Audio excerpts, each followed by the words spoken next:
क्या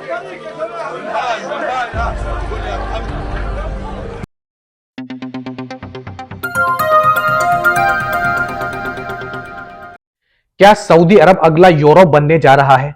और जो विजन 2030 है सऊदी का किंग मोहम्मद बिन सलमान का, क्या वह सच में पूरा हो जाएगा?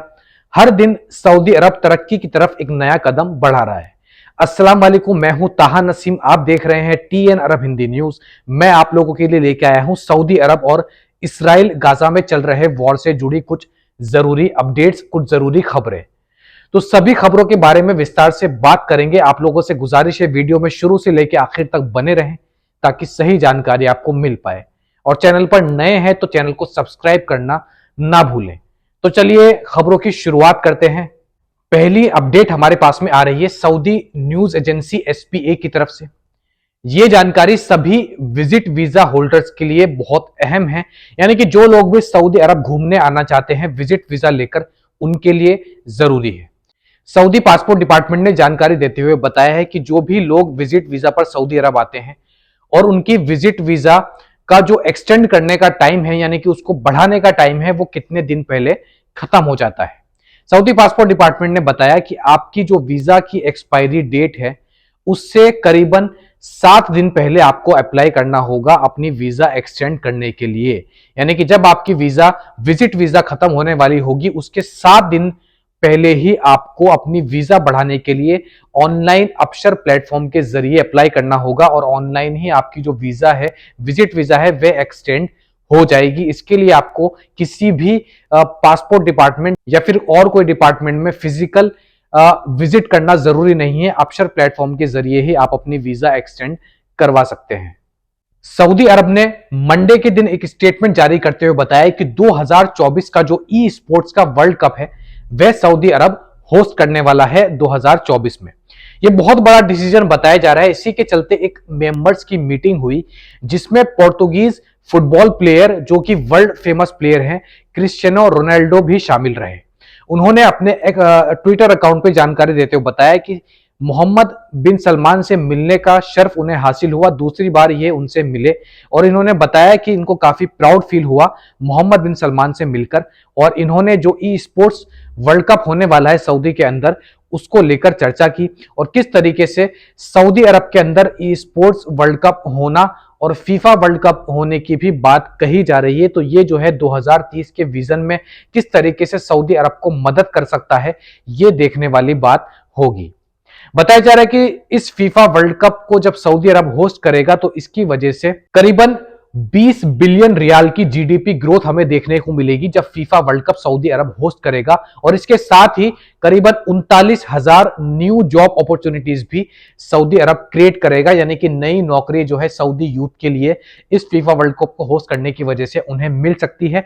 तो ये जो पूरा मामला है, जो डिसीजन लिया गया है, वह केवल 2030 के विजन को मद्देनजर रखते हुए और नॉन ऑयल सेक्टर से जो कमाई होने वाली है, जो पैसा सऊदी अरब के अंदर आने वाला है, उस पर फोकस करते हुए यह डिसीजन लिया गया है। आशंका जताई जा रही है कि 2034 का जो फीफा वर्ल्ड कप होने वाला है वह भी सऊदी अरब होस्ट करेगा। सबसे महंगी बिड सऊदी अरब की तरफ से लगाई जा चुकी है, इसके ऊपर डिसीजन आना अभी बाकी है। अगली खबर हमारे पास में आ रही है सबक वेबसाइट की तरफ से। सऊदी अरब डिजिटल सऊदी बनाने की तरफ भी जो है धीरे धीरे कदम बढ़ा रहा है।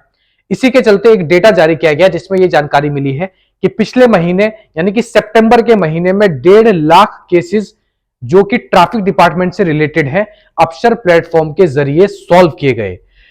उसमें चाहे ड्राइविंग लाइसेंस का रिन्यूअल कराना हो, कार इंश्योरेंस लेना हो, या फिर जब सऊदी अरब के अंदर कोई भी कार का एक्सीडेंट होता है तो उसके रिपेयर के लिए एप्लीकेशन डालनी हो, ये सारे काम अब अबशर प्लेटफॉर्म के जरिए होते हैं। तो सितंबर के अंदर करीबन 1.5 लाख से ज्यादा ऑनलाइन एप्लीकेशंस अप्रूव की गई। तो डिजिटल करने का जो मकसद है वह यही है कि इससे एक तो लोगों का काफी टाइम बच जाता है, घर पर बैठकर आप अपने मोबाइल फोन से ही ये सारी चीजें जो है प्रोसेस कर सकते हैं। आपको किसी भी गवर्नमेंट ऑफिस में या ट्रैफिक डिपार्टमेंट ऑफिस में जाने की जरूरत नहीं है। अगली जानकारी हमारे पास में आ रही है सऊदी मेट्रोलॉजिकल डिपार्टमेंट यानी कि मौसम विभाग की तरफ से। मौसम विभाग ने वार्निंग देते हुए बताया कि सऊदी अरब के अंदर मंगल से लेकर जुमेरात तक भारी बारिश और उसके साथ में रेतीला तूफान आने की भी आशंका लगाई जा रही है।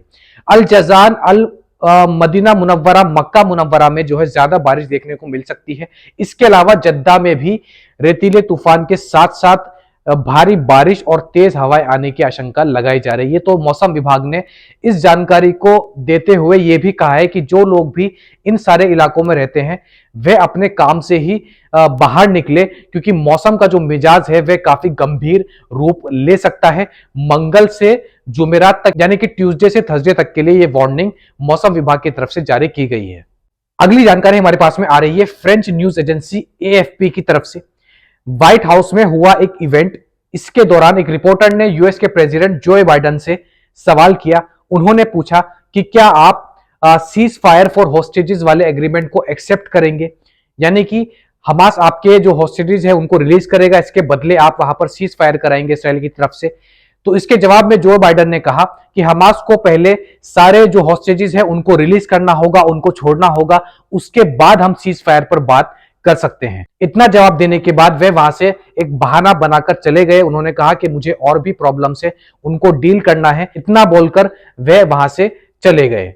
तो जो बाइडेन के इस स्टेटमेंट के बाद में काफी ज्यादा अटकलें लगाई जा रही है कि अगर हमास जो होस्टेजेस है इसराइली की तरफ से, उनमें अमेरिकन भी शामिल हैं, उनको अगर रिलीज भी कर देता है तो इस बात की क्या गारंटी है कि इसराइल या अमेरिका सीज फायर फिलिस्तीन के अंदर कर देगा। क्योंकि टोटल मिलाकर अब 4 जो होस्टेजेस थे उनको हमास की तरफ से रिलीज कर दिया गया है, छोड़ दिया गया है।